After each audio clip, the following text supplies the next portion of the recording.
Welcome again on my YouTube channel. Myself SP Singh from GHPS. Now we have discussed about biology chapter 3 class 9th. Okay, third chapter है 9th की जो book है अपनी NCERT की, उसके अंदर क्या है कि biodiversity and the living organism. Biodiversity सबसे पहले आपको ये मीन पता होना चाहिए कि actually definition what is the diversity.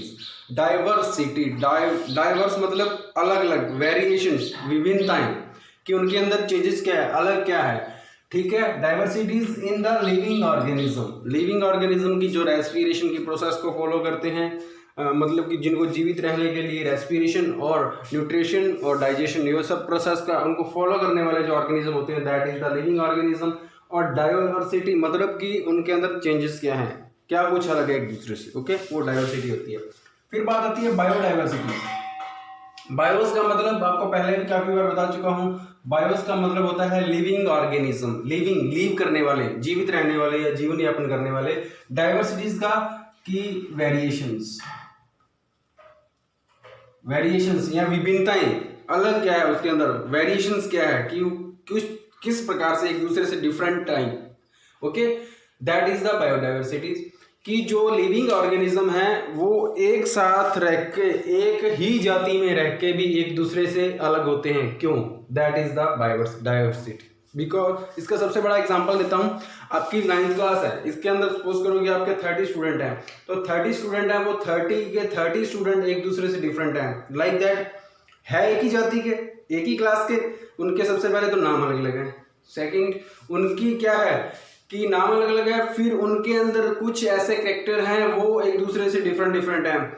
Okay, किसी के मुंह की शेप अलग हो सकती है, थोड़ा चेंज हो सकता है. फिर क्या है, थोड़ा कलर में चेंज हो सकता है. फिर उनके जो खाने पीने बहने या उठने का जो उनका ढंग है, तौर तरीका है, वो भी एक दूसरे से चेंज होगा. That is the diversity. Okay, फिर बात करते हैं कि जो क्लासिफिकेशन है इस चैप्टर के अंदर, classification of the living organism की. जो लिविंग ऑर्गेनिज्म है तो उनकी जो एक साथ क्या है स्टडी करना बहुत टफ था, तो इसलिए उनको क्या कर दिया, क्लासीफाई कर दिया. क्लासीफाई करने का मतलब कि उनको अलग अलग डिवाइड कर दिया गया कि ये इस क्लास का है, ये इस सेक्शन का है, ये इस स्पीसीज का है, इस जाति का है. ओके, ये वो होता क्लासिफिकेशन. अब बात करते हैं कि जो क्लासिफिकेशन है उसके अंदर क्या था कि सबसे पहले जो एरिस्टोटल था, father of the biology. Biology मतलब कि जो फादर ऑफ बायोलॉजी, जिसने बायोलॉजी को बताया था वो था एरिस्टोटल. उसने क्या बताया था कि दो मेन किंगडम हैं. किंगडम मतलब साम्राज्य बड़े, जिनके अंदर क्या है सारी जातियां, प्रजा, सैनिक, वो सब क्या करते हैं, लीव करते हैं. ओके, तो वो दो टाइप के बताया, एक तो था प्लांट और एक था एनिमल. ये दोनों ही क्या है, लिविंग ऑर्गेनिज्म है, रेस्पिरेशन की प्रोसेस को फॉलो करते हैं. लेकिन इनको भी अलग अलग कर दिया कि एक तो क्या करते हैं, अपने आप मूवमेंट करते हैं. सेकंड, जो एक क्या है अपने आप जो अपनी फूड है वो अपना बना सकते हैं, अपना न्यूट्रिशन खुद बना सकते हैं, उनको अलग कर दिया. जो नहीं बना सकते उनको अलग कर दिया. ओके, फिर बात आया कि जो नोमेनक्लेचर. अब क्या था कि जो सबसे पहले आपको पता है कि क्लास के अंदर क्या, तो एक क्लास के अंदर सपोज करो 30 स्टूडेंट बैठे तो उनका नाम अलग अलग है. क्यों? क्योंकि उनके जो क्या है कि अगर नाम सेम एक जैसा हो गया तो वो क्या हो जाएगी, सारे के सारे स्टडी करना डिफरेंट हो जाएगा, टफ हो जाएगा. इसलिए उनको क्या कर दिया, अलग अलग नाम कर दिया कि ये इस नाम का बंदा है, ये इस नाम का बंदा और ये इस नाम का बंदा. ओके, अब क्या था कि जो नोमेनक्लेचर किया गया था, नामकरण किया गया था, नाम दिया गया था. अब क्या है कि जो ये नाम दिया पूरे की पूरे जितने भी हॉल वर्ल्ड के अंदर साइंटिस्ट थे उन्होंने एक कॉमन नाम दे दिया कि इस बंदे को या इस लिविंग ऑर्गेनिज्म को ये नाम दे दिया. उसको साइंटिफिक नेम बोला जाता है, जिसको साइंटिफिक या बायोलॉजी के अंदर बायोलॉजिकल नेम या जूलॉजी के अंदर जूलॉजिकल नेम बोला जाता है. कि सारे के सारे जो साइंटिस्ट हैं उन्होंने एक यूनियन बनाया, उसको एक नाम दे दिया और वो बोला कि इसका ये नाम है तो ये पूरे के पूरे हॉल वर्ल्ड में इसको इसी नाम से ही जाना जाएगा. अब क्या था कि जो बायोनॉमिक नोमेनक्लेचर दिया गया था उसके अंदर दो मेथड यूज किए गए थे, दो नाम लिखे गए थे. जैसे अगर ह्यूमन की बात करें तो होमो सेपियंस, ये ह्यूमन बीइंग का नाम है. एक मैमल्स जो हमारे मनुष्य है उसका साइंटिफिक नेम है, वैज्ञानिक नाम होमो सैपियंस. अब क्या है कि होमो सैपियंस ये दो वर्ड थे, ये एक ही नाम है. अब क्या था, पहला वर्ड है वो स्पीसीज, उसका जीनस और दूसरा स्पीसीज. ओके, कि पहला उसका वंश और दूसरा उसकी जाति. ये था बायोनॉमिक नोमेनक्लेचर, मतलब कि दो नाम दे दिए, लेकिन नाम एक्चुअली में है क्या, एक तो उसकी जाति से लिया, दूसरा उसके वंश से लिया गया। Okay, that is the binomial nomenclature. फिर था क्लासिफिकेशन। अब क्या था कि जो क्लासिफिकेशन था वो R.H. विटेकर एक साइंटिस्ट था, उन्होंने 1969 के अंदर क्या था कि 5 किंगडम थ्योरी दी या 5 किंगडम क्लासिफिकेशन दिया गया। उसके अंदर क्या कि पूरे के पूरे होल वर्ल्ड के अंदर जितने भी लिविंग ऑर्गेनिज्म है उनको 5 किंगडम बना दिए, 5 क्लासेस बना दी, डिवाइड कर दिया उनको 5 टाइप से। वो कैसे?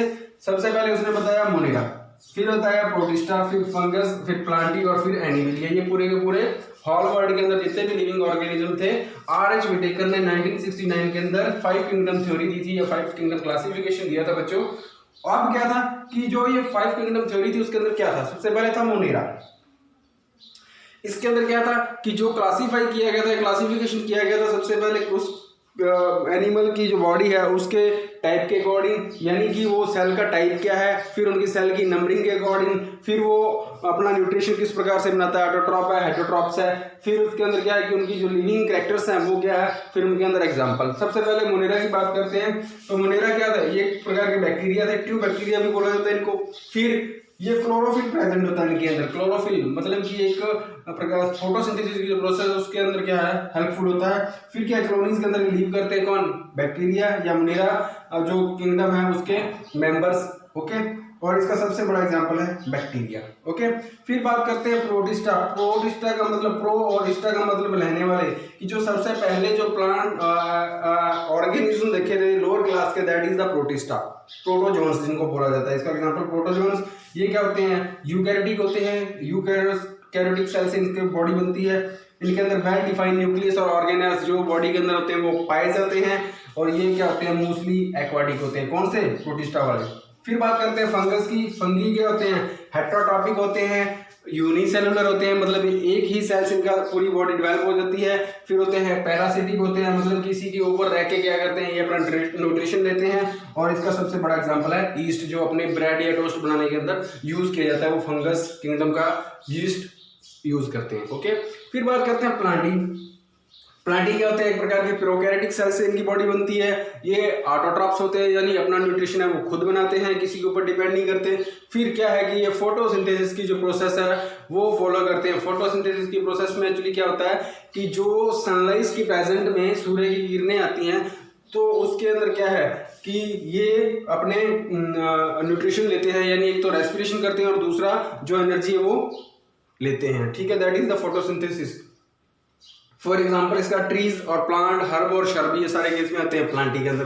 फिर लास्ट में बचा सबसे बड़ा एनिमिलिया। एनिमिलिया के अंदर क्या है? जो अपने मैमल्स या मनुष्य वगैरह जीव जंतु वो आते हैं। ये क्या होते हैं? यूकैरियोटिक सेल वाले होते हैं।